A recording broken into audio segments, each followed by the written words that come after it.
ఆ విశ్వం మొత్తమే అమ్మవారు. తనే తీసుకొని తనకే ఇస్తావా?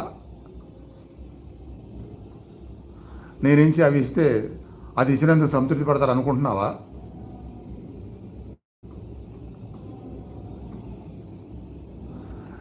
నువ్వు పొగిడితే పొగిడే అంత మామూలు స్త్రీనా అమ్మవారంటే? ఆ పొగడితేనే పొంగిపోయేంత స్త్రీనా? ఇవన్నీ కాదు. మీరు అమ్మవారి బిడ్డలు. పరమాత్మ కూడా చెప్తున్నారు, జగత్పిత జగన్మాత ఏం చెప్తున్నారు? మీరు నా బిడ్డలు. మీరు మాలాగా మళ్ళీ శక్తిని పొందుకొని పుంజుకొని అన్నిటిని అర్థం చేసుకొని మీరు కూడా మా అంతర వాళ్ళు అవ్వాలి అనే భావాలతో ఉన్నారా నాయన? జగత్పితైనా జగన్మాత అయినా మీరేంటి చిన్న చిన్న విషయాలు, చిన్న చిన్న కోరికలు, ఇక అక్కడే ఉండిపోతారా జన్మ జన్మలు అని చెప్పారు మా గురుగారు. నేను కూడా దాన్ని వంట పట్టించుకున్నా. నేను కూడా అదే చెప్తా. ఈ భౌతిక జీవితానికి సంబంధించిన చిన్న చిన్న కోరికలతో సరిపెట్టుకుంటే అదే కోరికలు మీరు ఇష్టపడి ఆ కోరికలు సిద్ధిస్తే మీకు సిద్ధించినా సరే ఆ కోరికలు ఇష్టపడ్డారు కాబట్టి ఆశలు నెరవేర్చుకోవడానికి మీరు తపనపడ్డారు కాబట్టి మీ ఆత్మ అక్కడే ఉంటుంది, ఉద్ధరించబడదు. అక్కడే ఉండి అలాంటి ఆలోచనలతోనే మళ్ళీ మళ్ళీ మళ్ళీ మళ్ళీ మళ్ళీ మళ్ళీ పుడతా ఉంటుంది మరో పునర్జన్మలు. కాబట్టి గొప్ప స్థాయిలు పెరగాలి, గొప్ప అవగాహన పెరగాలి.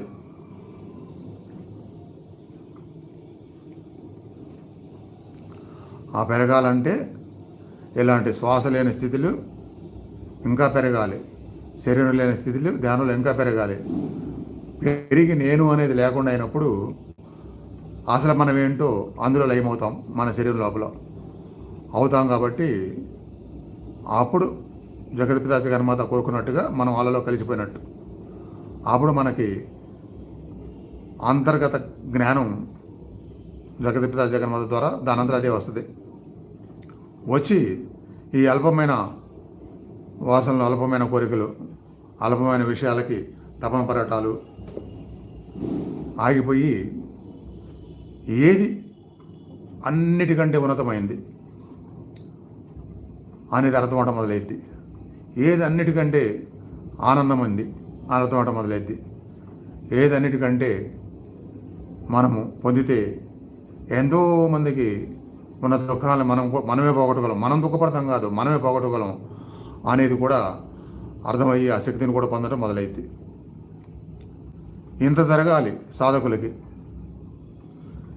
ఇంత జరగనప్పుడు మీరు ఎన్ని పూజలు చేసినా, ఎంత మంత్రం జపం చేసినా భౌతికానికి ఆధ్యాత్మికి మధ్య ఆ గోడ ఉంటానే ఉంటుంది. ఆ గోడ తీసేస్తేనే ఆధ్యాత్మిక జ్ఞానము, ఆత్మజ్ఞానము, దైవ జ్ఞానము, మనమే దైవములో లయమైపోయి అసలు ఏంటనేదాన్ని తెలుసుకోవడము జరిగిద్ది అన్నమాట.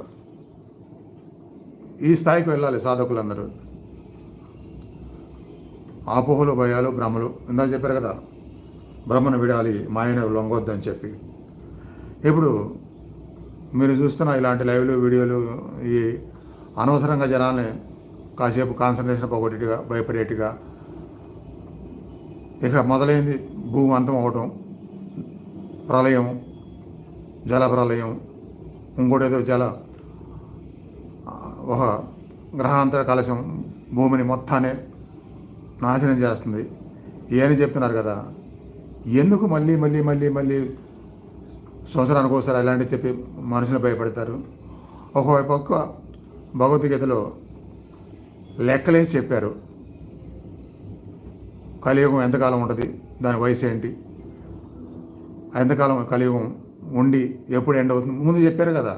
ఇక మళ్ళీ చిన్న చిన్న విషయాలు శాస్త్రజ్ఞులు చెప్పారని, వాళ్ళు చెప్పారని వాటి గురించి గంటల గంటలు లైవ్లో మాట్లాడతారు.